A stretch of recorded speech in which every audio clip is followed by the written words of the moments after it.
అంబటి రాంబాబన్న మీద దాడి ఏ రకంగా దాడి చేశారు? 10:30కు ఆయన గుడికి పోయి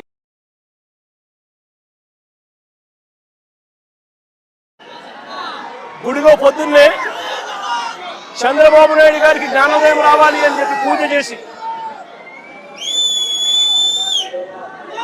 గుడిలో నుంచి ఆయన బయటకు వస్తూ ఉంటే గుడి నుంచి మళ్ళీ ఆయన ఇంటికి వచ్చే మార్గంలో గుడి నుంచి ఇంటికి వచ్చే మార్గంలో ఏకంగా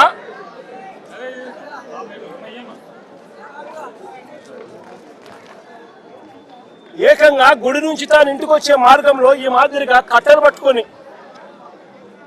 పోలీసులను పెట్టుకొని పోలీసుల సమక్షంలో ఈ మాదిరిగా అడ్డగించాలని చెప్పి రాంబాబుని అడ్డగించాలని చెప్పి ఈ మాదిరిగా నడి రోడ్డు మీద పోలీసుల సమక్షంలో పోలీసులను పక్కన పెట్టుకొని కర్రలులా పట్టుకొని కర్రలతో తెలుగుదేశం పార్టీ వాళ్ళు కారు అడ్డగిస్తే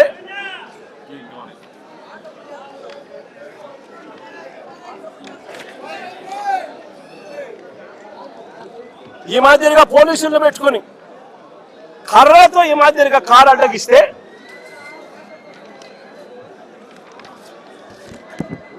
కారులో ఉన్న రాంబాబన్నను కారు అడ్డగిచ్చి కారును బాదుతూ పోలీసుల సమక్షంలోనే అనకూడని మాటలంటూ బూతులు తిడుతూ తన కారు మీద దాడి చేస్తే రాంబాబన్న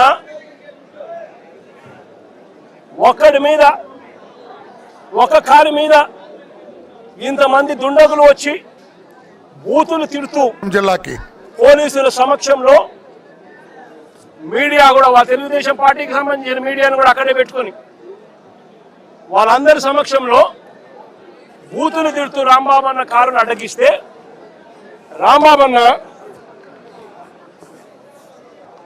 వాళ్ళ బూతులు తిట్టినందుకు రెస్పాన్స్గా రియాక్ట్ అయ్యాడు ఆయన. ఆ రియాక్ట్ అయ్యే దాంట్లో ఆయన నోట్లో నుంచి ఒక్కడే ఉండడం వల్ల ఇంతమంది చుట్టుముట్టి ఆయనను కారును బాదుతా ఉన్నారు. ఒక వైపున ఆయన మీద దాడి జరుగుతూ ఉంది, మరోవైపున ఆయన తిడుతూ ఉన్నారు. అలాంటి సందర్భంలో ఆయన కూడా నోట్లో నుంచి 2-3 తిట్లేమన్నా తిట్టాడు. ఒక రియాక్షన్గా జరిగింది. నేను అడుగుతా ఉన్నా ఇదే చంద్రబాబు నాయుడు గారిని, ఇదే పవన్ కళ్యాణ్ గారిని, ఇదే నారా లోకేష్ గారిని అడుగుతా ఉన్నా, మీరు తిట్టే తిట్టులకు ఎటువంటి రియాక్షన్ అవసరం లేదు, మీ మీద ఎటువంటి అటాక్ లేకుండానే మీరు రొటీన్గానే తిడుతూ ఉన్నారు. ఈ మాదిరిగా ఇదేమి కొత్తగా జరిగేదేమీ కాదు. మీరు తిడితే ఒక రకంగా ఉంటుంది, అంబటి రాంబాబన్న ప్రాణం మీదకి వచ్చినప్పుడు రియాక్షన్గా ఆయన తిడితే మాత్రం ఇంకొక రకంగా దాన్ని చిత్రీకరిస్తూ ఉన్నారు. అయినప్పటికీ కూడా రాంబాబన్న ఇంటికి వచ్చి 10:30కు అది జరిగితే 10:30-11:30 గంట 10:30 ప్రాంతంలో అది జరిగితే ఆయన ఇంటికి వచ్చి 12 గంటలకు 1 గంటకు ఆ ప్రాంతంలో ఇంట్లో తాను ప్రెస్ మీట్ కూడా పెట్టి జరిగిన విషయమంతా కూడా వివరించి, ఆయన పెద్ద మనిషి కాబట్టి, సంస్కారం ఉన్న వ్యక్తి కాబట్టి ఆయన నేను తిట్టకుండా ఉండాల్సింది అని కూడా చింతిస్తూ చెప్పాడు. అంటే తన మీద దాడి జరుగుతూ ఉన్నా, తనను ఒకవైపున తిరుగుతూ ఉన్నా, అప్పుడు భావోద్వేగంలో ఆయన 2 తిట్టినందుకు ఇంటికి వచ్చి బాధపడి ప్రెస్ మీట్ పెట్టి మీడియా సమక్షంలో ఆయన దీనికి వివరణ ఇస్తూ, అయినా నేను తిట్టకుండా ఉండింటే బాగుండేది, నేను చింతిస్తున్నాను అని సంస్కారం కలిగిన వ్యక్తిగా అంబటి రాంబాబన్న వివరణ కూడా ఇచ్చాడు. అంతటి సంస్కారం ఉన్న వ్యక్తిని నిజంగా చేతనైతే పొగడాలి, నిజంగా చేతనైతే పొగడాలి. తప్పు చేశాడు, వాళ్ళు చేసిన దానికి వాళ్ళు తిట్టిన దానికి, వాళ్ళు ఆయన కారు మీద దాడి చేసినప్పుడు జరిగిన భావోద్వేగ పరిణామంలో కూడా ఆయన ఒకవేళ తిట్టింది తప్పి అయితే క్షమాపణ అని చెప్పన్నట్టుగా తాను చింతిస్తూ చెప్పినప్పుడు శాతనైతే తనను చేసిన మంచి పనికి పొగడాలి. కానీ వీళ్ళేం చేశారు, దాన్ని వక్రీకరిస్తూ, దాన్ని ట్విస్ట్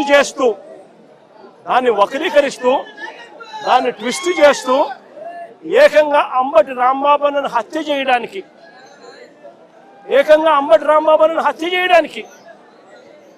ఏకంగా 5 గంటల నుంచి, సాయంత్రం 5 గంటల నుంచి రాత్రి 1 గంట దాకా,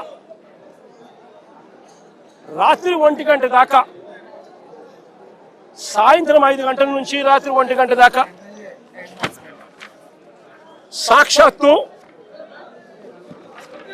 ఈవిడ ఎమ్మెల్యే గల్లా మాధవి ఇక్కడ మనుషులను వేసుకొని వచ్చి ఈవిడ ఆధ్వర్యంలోనే రాంబాబన్న ఇంట్లో దాడి, 5 కార్ల ధ్వంసం, అద్దాలు ఇంట్లో ఇరిగిపోయినాయి, సామాన్లు ఇంట్లో ఇరిగిపోయినాయి, పక్కనున్న ఆఫీసులో మొత్తం అన్ని పగలగొట్టేసినారు. ఇంట్లో ఆడవాళ్ళు ఉన్నారు, ఆడవాళ్ళ ప్రాణాలకు నష్టం జరిగే విధంగా తిడుతూ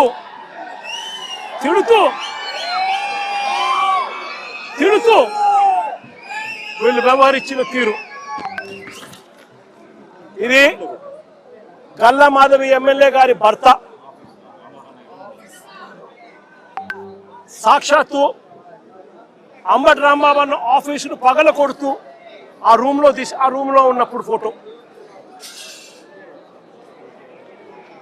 నేను అడుగుతా ఉన్నా,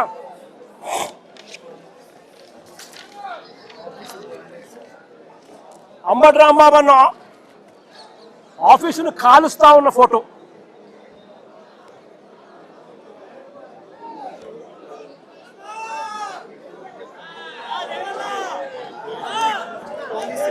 నేను అడుగుతా ఉన్నా, ఇవన్నీ పోలీసుల సమక్షంలోనే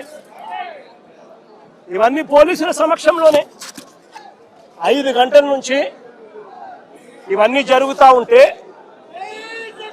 5 గంటల నుంచి రాత్రి 1 గంట దాకా ఇవన్నీ జరుగుతూ ఉంటే పోలీసుల సమక్షంలోనే 5 కార్లు ధ్వంసం చేశారు. ఇల్లు మొత్తం, ఆఫీసు మొత్తం తగలబెట్టారు, ఆఫీసులో సామాన్లన్నీ విరగొట్టారు, ఇంట్లో ఉన్న అద్దాలన్నీ పగలగొట్టారు, ఇంట్లో ఆడోళ్ళు ఉండాలని కూడా చూడుకోకుండా ఏకంగా ఇంట్లోకి వచ్చే కార్యక్రమం చేశారు పోలీసుల సమక్షంలోనే.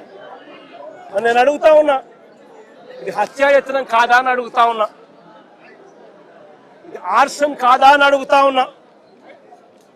మరి పోలీసులు దగ్గరుండి ఈ కాన్స్పిరసీలో భాగం కాదా అని అడుగుతా ఉన్నాను.